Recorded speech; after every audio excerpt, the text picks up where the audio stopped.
Hello, my beautiful, beautiful fish keeping friends, coming at you from the fish shed here. Sending y'all good vibes, love, health, and wealth. I wanted to show y'all the money tree. The money tree, doing the money dance. So this is a money tree, y'all, and I've grown it in my aquarium here a long time now. So they put these in like Chinese restaurants for good luck, good fortune, good health, good wealth. All the good things that come from watching my channel. I'm just kidding. These things come from putting God first. I just wanted to say that.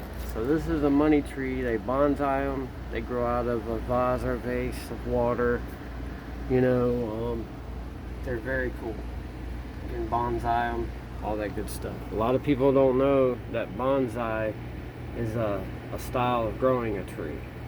In Japanese, I think it means like a miniature tree in a small pot, small tree, small pot.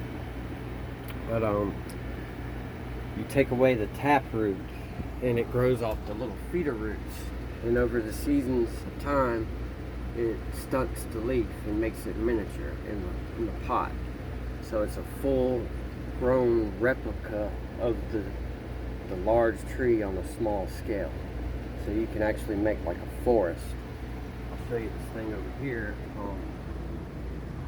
Sorry about moving fast with the camera, y'all. I'm really trying to learn that is really aggravating to y'all.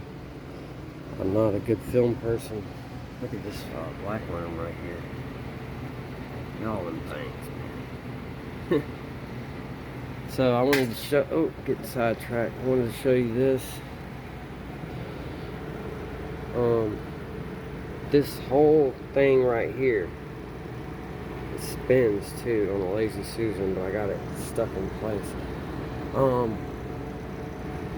What they do is they fill it with bonsai soil and kind of make it like a mound, and you put a forest of trees in here, and you miniaturize a replica of the forest. You space them out and you put it outside, and it goes through the seasons like it's deciduous.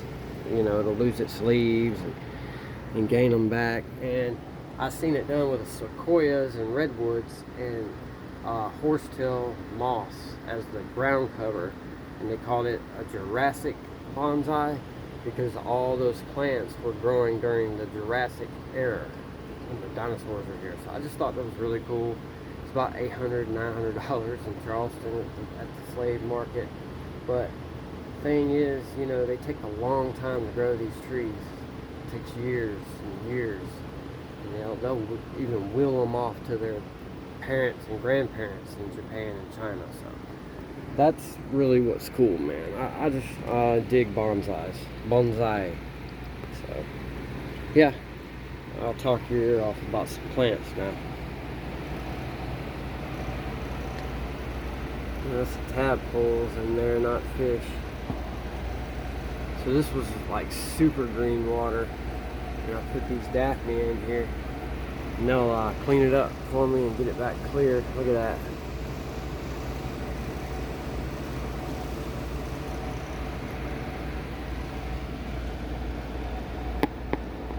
I've noticed I get parameciums going, and Euphorbia will usually overtake them. Study about that. This is blackworms and different critters in there. This is a Scudville with Euphorbia. See the scuds? I didn't even touch it yet. Look at that. It just rains them. They're living up in this duckweed on the top. There ain't even much of it left. So I just feed them fish food.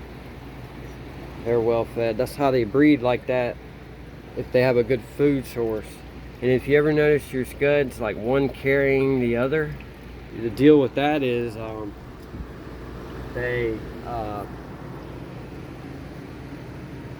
pick one up and they carry the female around for like days, like 2 days, to show them that I'm the strongest, you want to breed with me. And it's like a contest, and then they carry her around and breed with her after 2 days. Pretty studly thing to do, huh? So another cool thing I noticed about them is one scud. I'll take that back. I'm giving you false information. It's Daphnia. One Daphnia can have 12 Daphnia when it has its babies like in a day or so. So you could put it in a jar, and no, it has 12 Daphnia at a time a day.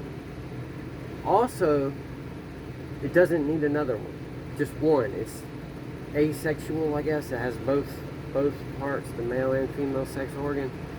It can lay 2 types of eggs. This is Daphnia now, a water flea. One can go dry and dormant with a shell on it in case of drought, and then when it hits water, it can sit for like 5 years without water, and then it lays the other one that hatches then. So yeah, really cool. Oh yeah, well, all this being said, man, I'm gonna send y'all out to good old love, health, and wealth ending as always. Show y'all some of these cool black worms again on that cool rock. I like their stripes. Like I said, these came from here in South Carolina. This is like the species here. Also, like Daphnia, I guess there's different variations and factors of different little genotypes and species across the continent and the world, but they're basically the same in all reality. They just have little differences. This is really cool here too. Still didn't send y'all out. I wanted to show you. You can see. I can't find the flashlight, but that's black worms down in the substrate. They got tunnels all through this thing. And a lot of people say, oh, change your water, this and that. Man, this thing stays like that. Just raining Euphoria, waves and waves of them, and it still does good.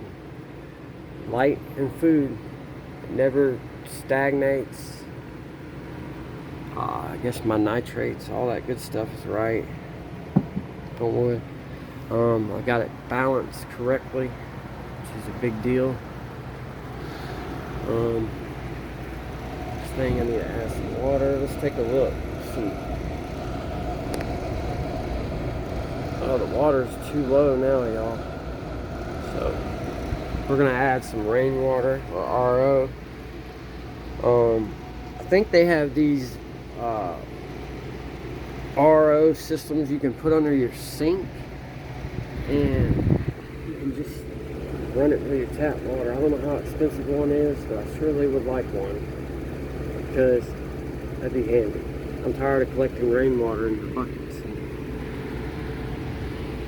yada yada.